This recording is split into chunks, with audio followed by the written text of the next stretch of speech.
Today, it was March 25th, 2022. I am Eric Sexton, Government Affairs Consultant for Folston Siefken Law Firm and formerly of Wichita State University. With me is former Representative David Heineman, who is our videographer for today.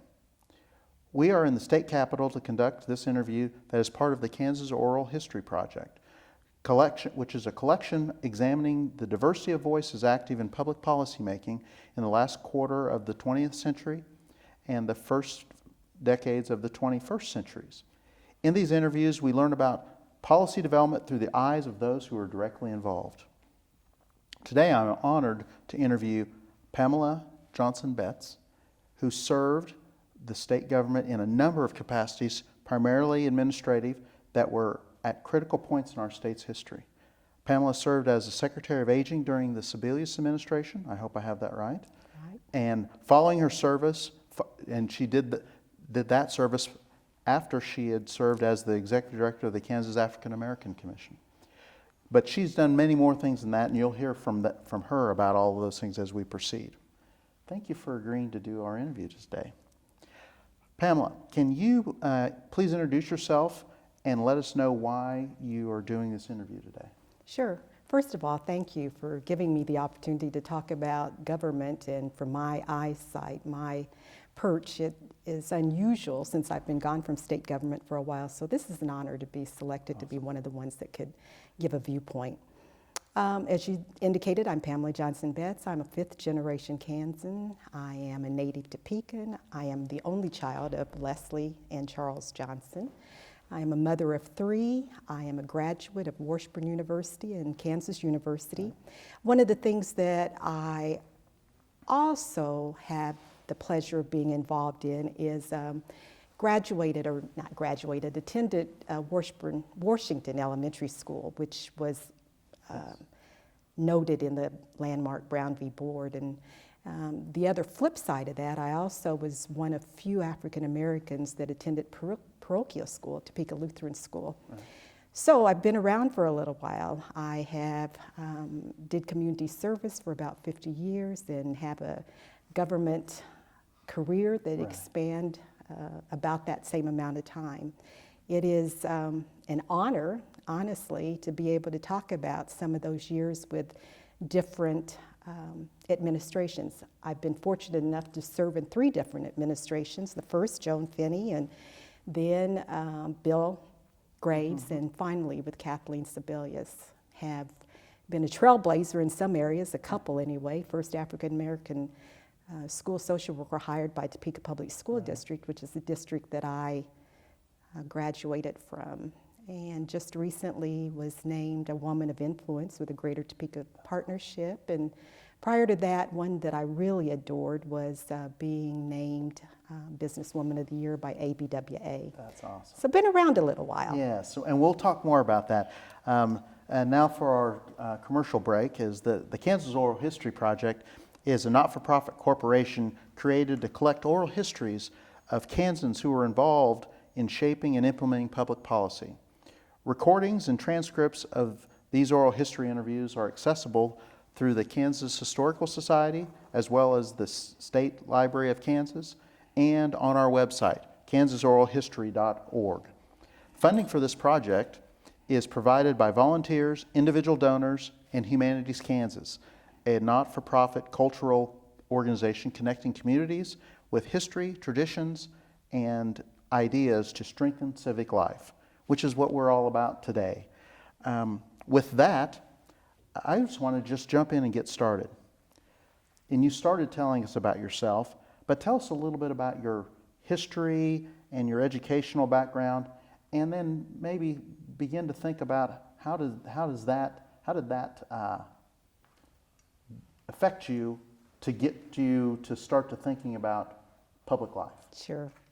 Well, as indicated, the history has been that born and raised in Topeka, Kansas, and that many people don't understand. They often say, why are you still in Topeka? And it's because Topeka is a wonderful place to live that offered some opportunity. And so when I graduated from the University of Kansas, I knew that I wanted to go into public service because my passion has always been for advocacy, and I joke that my career in state government took it from cradle to grave because I've been able to be involved in child care licensing and ended up my career in government as the secretary of the Kansas Department on Aging. So a lot of things going in there.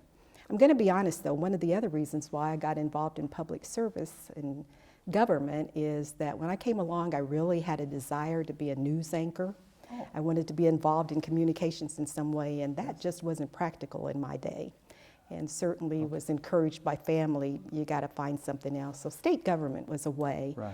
that allowed me to invest in making a difference in our community. That's awesome. I want to, again, still tie back to your history because as I did a little bit of homework, you had an intersection in your childhood life with the actual Brown versus Board of Education history. And tell us a little bit about that, and then what did it mean for you now, and then what did it mean for you looking back? What did it mean for you during the time? Sure.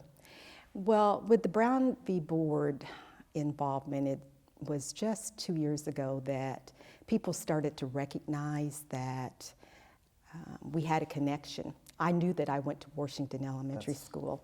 I knew that my best friend was Cheryl Brown Henderson, but I can tell you, the daughter of Oliver Brown, I can tell you that the Brown family never talked about that. And so I didn't discover that my best friend and her family were the Brown versus Board of Education case until I went away to college my first year and was sitting in a history class and saw the picture of her sister, the little one in the coat, and I'm just amazed. It's like not talked about. So even though we grew up here, and this is where that landmark case was,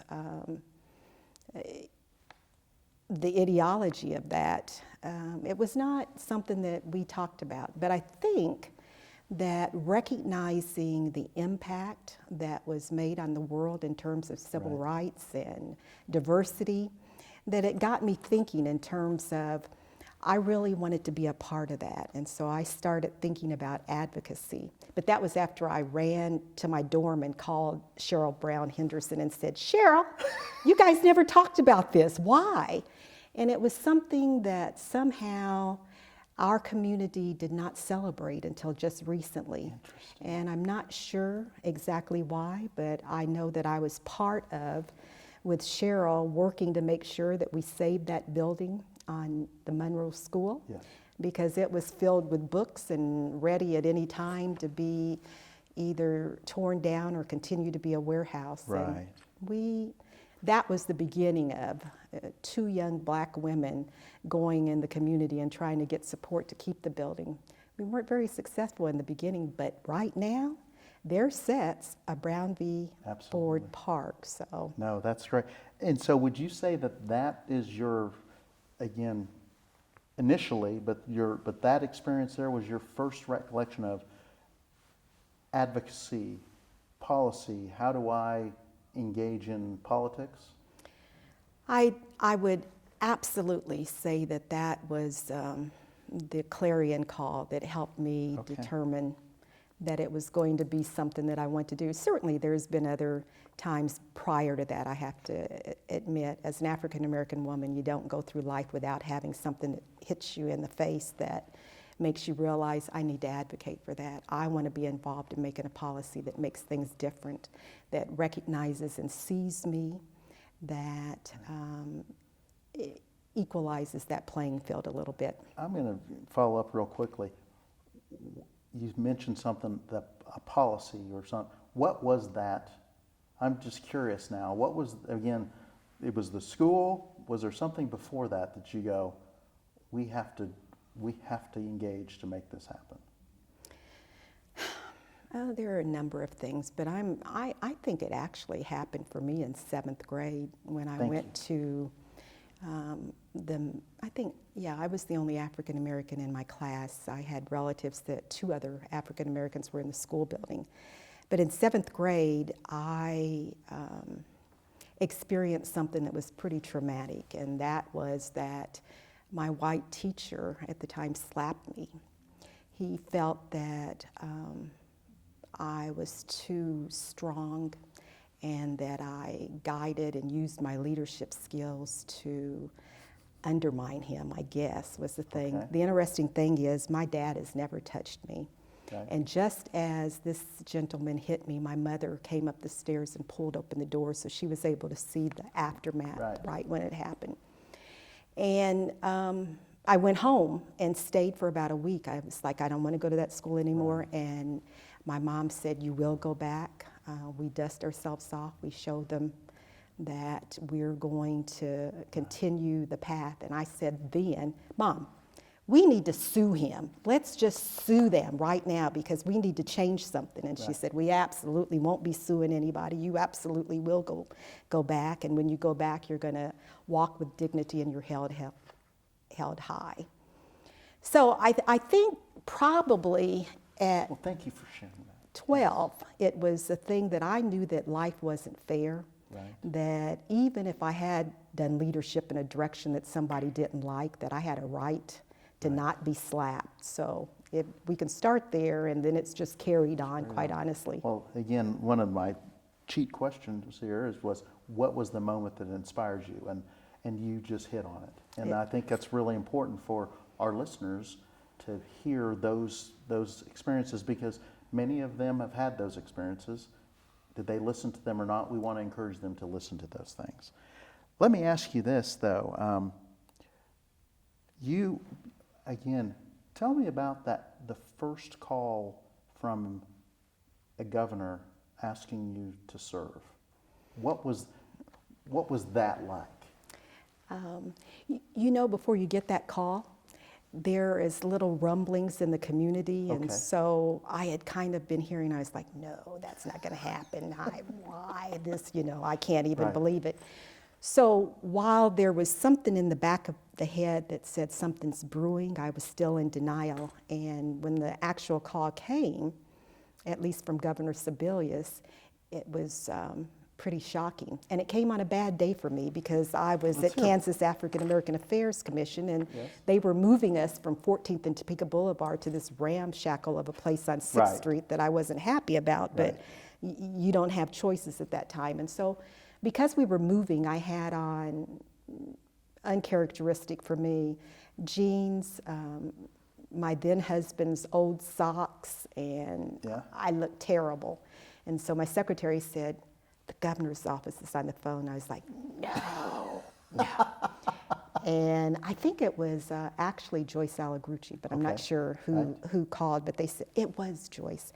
And she said, the governor wants to see you today. And I'm like, can we do it tomorrow?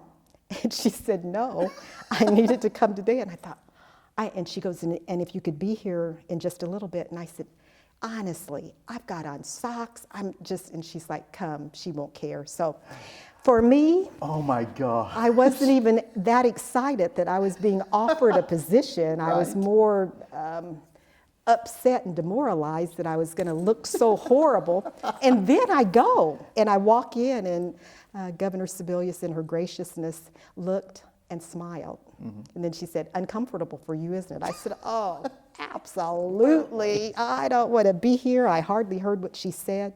But it is, I think if you get it in the right moment, it's nothing but excitement, glory, and then kind of am I going to be able to do this? I did have that beginning thought, but then recognizing that I'd been through so many trials and tribulations, this was going to be okay too. Right. So. But the special part is that it doesn't always come in a lightning bolt, in a wrapped up in a pretty bow. It comes in a pair of socks and jeans.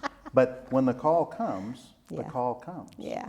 Now, I was ready to serve. I knew that. Right. I just wanted to put my best foot forward and wasn't able to do that. But thank God I'd known Governor Sebelius for a long time, so she's seen me in better days and knew that I could clean up if necessary. Right. No, and so, but you had also served under Joan Finney. I did. Now, how were those two administrations different? Because again, from the same party, how were they different leadership styles, and how did you learn, whichever way you want to put that? Yeah. Governor Finney is just one of those very open, easy, knew no stranger kind of people. So when you went out in a crowd with her, she knew everybody's name. And I was thinking, how does she know that? And she'd write little things on a piece of paper. And I'm sure, for me, those pieces of paper would have gotten lost. But somehow that seemed to be a system for her that worked, because if we go back like 7 months later, she still was able to identify, Eric, how are you? And did the glad hand kind of thing. Her style that was different from Governor Sebelius, not just their demeanors and style. Governor Sebelius was more regal and I'm going to use the word aloof, but I mean it in a good way. Absolutely. Because she truly was a people person too, and very engaging. But when we were out with the community, there was a total difference in terms, she knew people, but my observation is she tended to nod at people. She was not one that would go up and glad hand. She did that very easily, but that wasn't her natural style. I think the other piece of it is Governor Sebelius was much more, and I use this word meaning no, not pejorative in any way towards Governor Finney, but she actually had cabinet meetings. We did things that, and she had retreats so that we all got to know each other a little bit better. The people that were part of her administration, there was interaction. Governor Finney at the time had her daughter, which was unusual, if you recall. Mary Holiday was her chief of staff. So a lot of the information that we got or things that were to be done came through Mary Holiday. And you know, after a while, you understood that Mary spoke for the governor.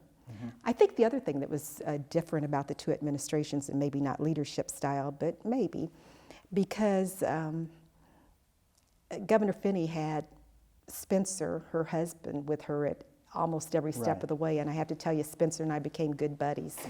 We would sit in the corner, and I think at some point they started taking me because I was Spencer's buddy. So back to policy, I think that Governor Sebelius planned out almost, she would roadmap where she wanted things to go within each agencies.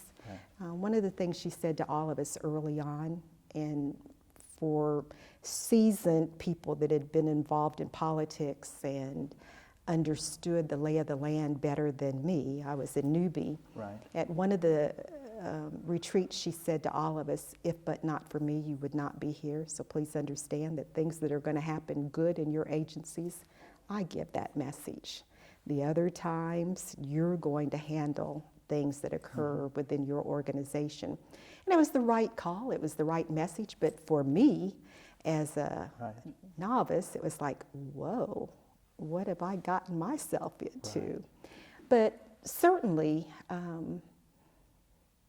that was a learning experience, and understood then that in this administration, the word that came out was always the company line, as it should be. She was not going to be surprised, and if you were the unlucky secretary that surprised her, you would be taken to the woodshed. I never had to go, but I know, thank you. I've certainly talked to some of my fellow secretaries that had. I think the other piece of it was that because she ran her ship, she knew what was going on and could help mold policy for the state that was in the best interests of Kansas. That's awesome. Now, in all of your service in administrations, forgive me, please remind me, were you the lone minority in most of those administrations, or at least at the senior level? I was just curious, and what additional role and responsibility did that put upon you, or was put upon you? Does that make sense? It does. In the Finney administration, I served in two capacities. One was as special assistant to Dr. Azzy Young, who was the Secretary of Kansas Department of Health and Environment. Once Dr. Young left, then Dr. Robert Harder took over that position. And under Dr. Robert Harder, I was special assistant. Played a dual role, if you will, under Dr. Young, as I was director of the Office of Government and Community Relations. So many times my job was to come and to give testimony at the legislature. One of the things I'm proud about at Kansas Department of Health and Environment that I think impacted policy maybe was that we had a health office. And in that health office, I was instrumental in making sure and helping to ensure that health information and pamphlets were done in Spanish. So recognized early on, again, my desire for diversity and inclusion, that we wanted people to get health messages in all segments of our population, because if we take care of one, then we enhance and help others. When Dr. Young left, I got a call from Mary Holliday, who said, Pam, Mom wants you to stay. And because I had come under Dr. Young, quite honestly, as her special assistant. And I did. I was encouraged by that. But I can tell you that it was a turbulent time, so I wanted to feel honored and say that I was probably asked to stay because I did a good job, but a piece of me understood that that too might be politics, because if you get rid of a African-American secretary, then it doesn't look good if you get rid of both of them at the same time. But Dr. Harder came in, I was given more responsibilities. One of those was to make sure that we did a governor's child health fair, first time ever. Yeah, and again, not understanding, and I'm sorry it's not in great shape, but he wanted to make sure that people understood that health for children was very important. And Dr. Young had started that, I'm going to say. And under her, we did a program, Be Wise, Immunize, because what we hoped to do, policy-wise, was to increase the immunization rate for children in Kansas. And we worked with World Health Organization. Say that again, please. To increase the immunization rate. Timing is really... Just the same. We've come full circle, haven't we? But I just wanted to, yes, thank you. Sorry, didn't mean to interrupt. Proceed, yes. Yeah, so we did that, and the Governor's Child Health Fair was an extension of that. So we were able to put pamphlets and information out. We were trying to make sure that parents understood how important immunizations were. We were fortunate because at that time there wasn't this pushback that you see now in terms of immunizations, or public health really was public health back in those days, that we understood what was best for our population and were able to follow science and make the right decisions. I don't know if we would be able to do immunize, Be Wise, Immunize right now, but certainly that was the beginnings of a good thing in policy. What else did you ask me? I'm sorry. No, that's fine. But again, following up on that is the notion of the policies that you were engaged in, and again, the role that you played as an African-American cabinet or senior level person. How did that begin? You were talking about the role that during the Finney administration, how did that evolve to other times that you were serving other administrations? If I followed your line of questioning, I think what is different, or what I was able to bring to the table in terms of understanding, I brought a different perspective, quite honestly. At the time when we did immunizations, what I understood is that if you're working with a disenfranchised population, some of our messages are going to have to be different, and certainly Dr. Young understood that too. But I can't say that the majority of the agency was concerned about that, and so when you have to bring people along, sometimes that's not a popular position to be in, and I can tell you there's little microaggressions that occur that you have to continue to work around. I remember Dr. Young and I coming out of a meeting, and I heard a gentleman that was a reportee of hers say, "Oh, here comes the black bookends," those two bookends that are. And I said to Dr. Young as we got down the hall, I said, "Did you hear that?" She said, "I did." even though you hear that and you understand that people aren't on your team, you recognize that you are on the governor's team and you have a job to do, whether or not you're hearing little side conversations. Does it affect you? I think personally, yes, it does, but it also, for me, was, I think, strengthening. It made me more resolved that we were going to implement policy and do the governor's bidding despite what was going on there. I think in terms of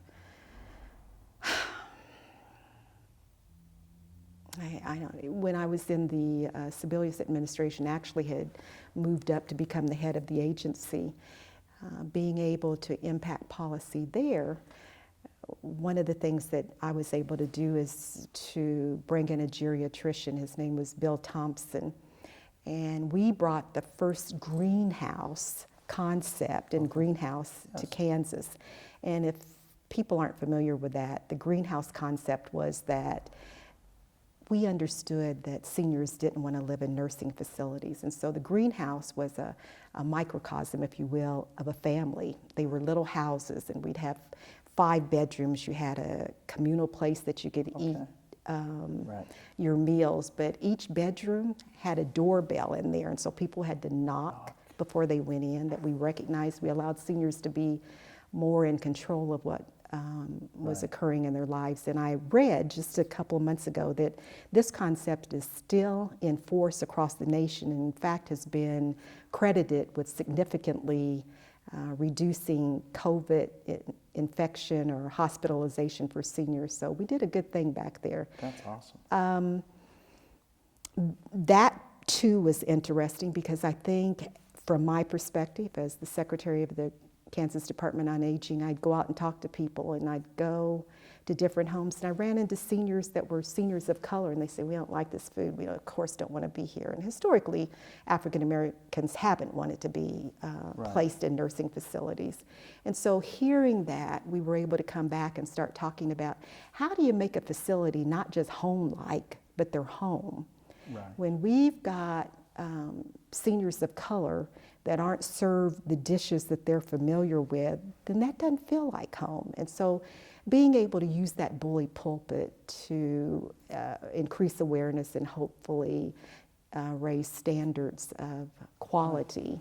And in that regard, having that different perspective in that role, did you find that there were, again, you talked about those microaggressions and those things, even in that role, when you are the term my daddy taught me was, you're the it person. Oh yeah. When you're the it person, yeah. But still you had folks, I think our listeners would really engage in kind of, how do you kind of work through that without dropping what I used to tell some of my staff, the velvet hammer on somebody, because you want them to come along, because doing right's better than, and being right is better than doing right. So how do we, how did you work through that?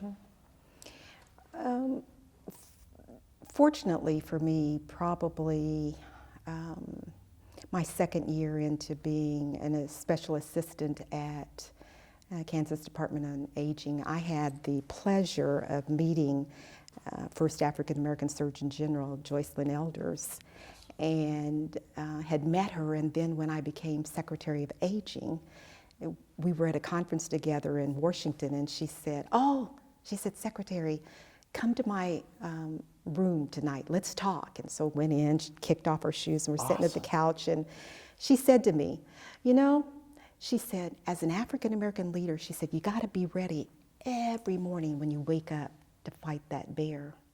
And I thought, fight the bear, literally. Yeah. That's exactly what we do. And so we were able, you can't be what you can't see.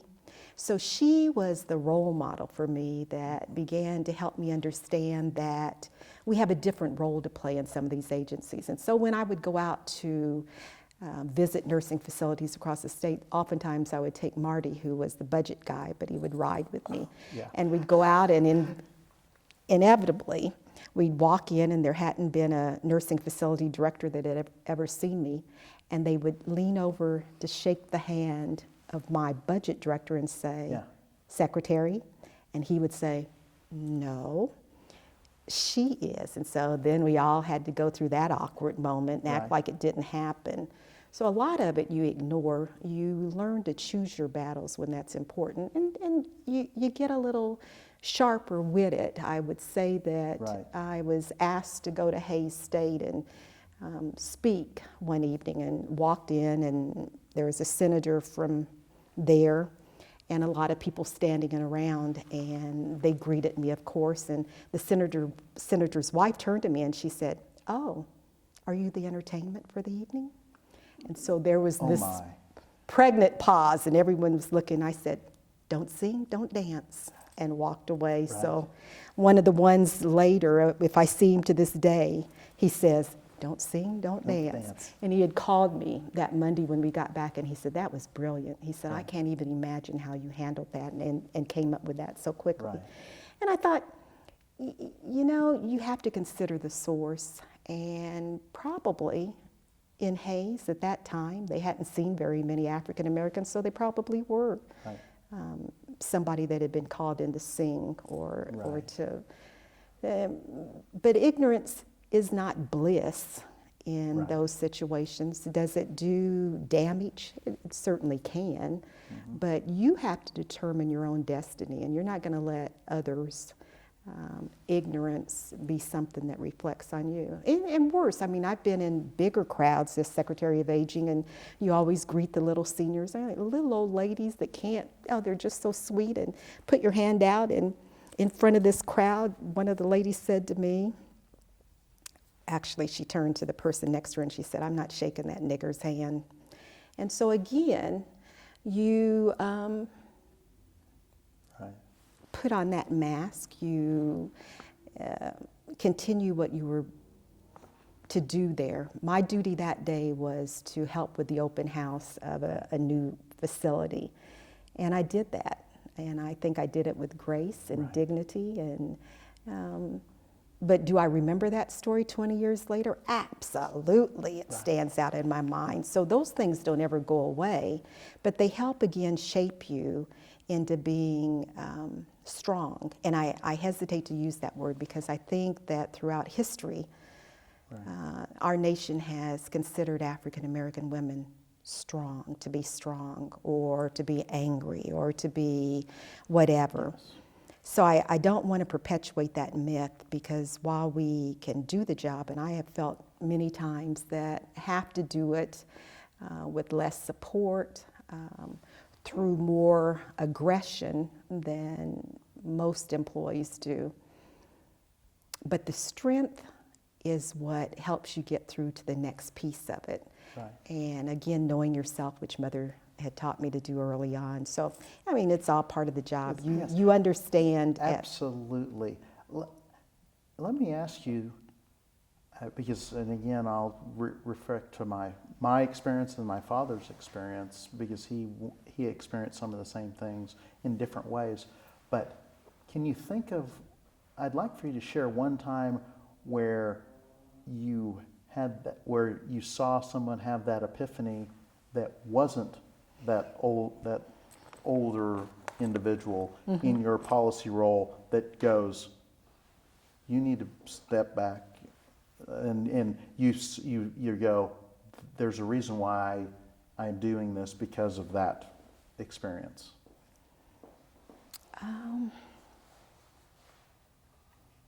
I'm not sure. Help me again. I don't Well, know that you had the older lady that chose not to shake your hand. Did you have an experience? Have you ever had an experience where you go, this is why the exact opposite of that experience that you didn't expect to happen, that you go, this is why do what I do. I did. Did you see that aha moment? Okay, does that help? It does, and I hope this story that I'm about to Yes. tell actually fits. And it was that I had my very best girlfriend's dad was in a nursing facility, and he didn't hardly know anybody, and I was a hands-on kind of secretary. I wanted Yes. to get out there. I wanted to go to facilities. I sometimes would get up early in the morning and go on a survey inspection with some of my staff. Right. And because I wanted to know what they did.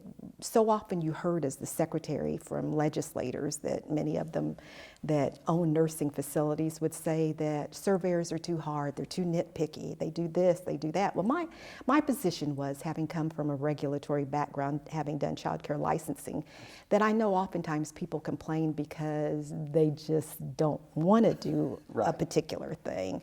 And I wanted to be able to be that secretary that said, oh no, I sat in, I watched them, I observed. I personally know that we're going by the book. CMS requires us to do certain things, and whether we like it or not, we do it. So I went on this survey, and as I was walking through the facility, I didn't know he was there, I really didn't. Right. I'm walking through and I'm like, there's Mr. Lovejoy. And he had dementia, didn't know. And somehow he recognized, he couldn't call my name, but he was just so pleased and thrilled that I was there. So that for me was heartwarming. Yes. But more importantly, I had no idea what was going on. About 2 weeks later, my girlfriend, she lives in Texas, so we hadn't been in communication. She called and she said, oh my gosh. She said, I want to thank you. And I said, for what? And she said, you visited Dad's facility. And she said, it's so much better now. She said, and I think Dad knew you. He started talking about you. He couldn't have possibly have known you. And I said, I did see some recognition. So that to me is, even though I may be seen as a negative to some, I was able to do good on the other hand. That's a great story. Let me ask you this. Looking back in all your years and great service to our state, what are you most proud of? I think there are a couple, and I kind of talked about it.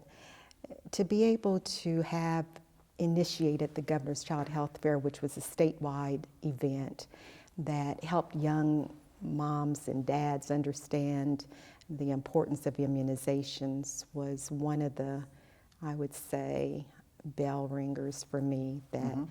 And then more recently in the Sebelius administration, when I first got that job, I don't know if you'll even remember, but at the time, the surveyors that did nursing facility inspections were housed with the Kansas Department of Health and Environment.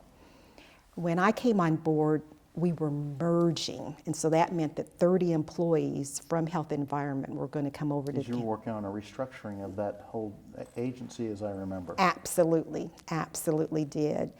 And one of my tasks the second week I was there was to let 20 employees go. And you can imagine that was not a popular decision. And first of all, people weren't really happy to see me come because they loved their old secretary. She was a friend and somebody, so I was already facing that mountain, and then knew that I had to go in and tell employees that they weren't going to have positions. And I am most proud that I was able to do that. And I remember Secretary Shalansky, who was head of SRS at the time, called me and she said, how on earth did you do that without hitting the paper? And it was like, I did what I would want done to me. I treated these individuals with dignity, and I said to them, this is something that has to happen. But for every one of you that really want a job, I'm going to work and do my absolute best to see if we can't find you one. And so we had sessions, and there were like 3 naysayers that, oh, I've heard this before, this administration stinks, you guys are just all out for yourself. But every one of them that hung in there with me, we were able to place them in jobs. And so that's one of the things that I'm most proud of. That is so cool. That is good. Now, let me ask, in all of your experiences, and again, I love the way you put this at the beginning, from cradle to grave. Mm-hmm. What across all of those experiences, what were two things that were universal in your service in all of those experiences? I think the passion for what I was doing, whether it was children or whether it was seniors, the advocacy stance that I took in each one, I think the ability to go out and engage with whatever population it was, whether it was foster parents for children, whether it was nursing home facility residents, and my emphasis was always on that little guy. Because what I found in public service is the big guys, they get it. And they know how to navigate a system for their best and most wishes. But oftentimes, the disenfranchised, whether it be elderly or again, children that were living in foster care through no circumstances of their own, that were living with a foster parent that didn't know how to do black hair care, so they were going to school looking horrible, or seniors that were saying to me, I don't want to eat this kind of food, I don't want to be here. Being able to understand, listen with that third ear, and then to try to work through the system to find ways to modify or enhance so that the segment that felt disenfranchised was pulled in and felt a part of and seen, heard, and recognized. That's awesome. Good. Following up on that, when you now run into folks today, what do you tell them if they show an interest in pursuing public service? It's one of the best decisions I probably made in terms of being able to understand systems. And so I honestly don't encourage people one way or the other. If they ask, I would say, right, here are some of the pluses. And the pluses are, at least when I was part of it, is steady employment. More likely than not, there's opportunity for promotion. And some agencies, they're great people, some agencies they're not, but the whole holistic look at it is, it's kind of a good thing because you're able to identify someplace in state government that you want to move to. I don't know, it's hard because I am not one that gives advice. If they ask, I would say that, but I think public service, and it doesn't have to be state government, but public service, from my perspective, it's the rent that we pay for living on this earth. That somebody said that. It truly is. Yes. That we're able to make something a little bit better than we found it. That if you really get involved and understand systems, you can address policies that can make for change, not always, but even if you're not able to move big mountains, most times you're able to do little things within an agency if it's no more than hair care, which for some people, that was a big deal. Right. So I would say public service truly is a calling, not for everybody, but if you get involved in it, you're going to be satisfied. You can find a way to be gratified by doing public service. Well, thank you for sharing. Again, I'd like to kind of wrap us up in a more philosophical question in sort of the same vein of this notion of having seen the world of politics today and what's going on today as compared to all the way back to when you were 12 years old and that defining moment for you. Mm-hmm. What would you say to folks that would be again, another clarion call for where we need to be looking forward to as we go forward in that context of your life? Yeah. I would say that now is the time that we have to be even more diligent than we were before.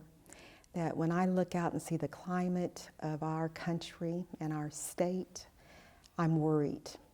And that if we don't raise voices and get ourselves engaged and involved, we're going to live in a country, a world, and work in an environment that none of us are happy with. Some of the decisions that are being made today just seem absolutely bizarre, opposed to everything that I've understood about life in terms of human dignity and respect. We've lost civility. When I look at what's happening with Judge Ketanji Brown Jackson and the treatment that's been allowed to happen to this brilliant woman, it is cause for concern. And I wonder at what point we wake up and realize that the movement that seems to be occurring in our nation right now is not one that is based on what I think our nation was meant to be, in terms of being able to have some kind of voice. That's very good, but being able to ramshot and walk over somebody just because you can is not okay. And I hope that at some point we continue to pull our forces together and we're able to then bring back decency and civility in a nation that I love very much, in a state that I love very much. I think that's a great place for us to wrap up. Thank you so much Thank you. for giving us your wisdom and time. We so Thank you. appreciate it. It was fun. Thank you so much. Thank you.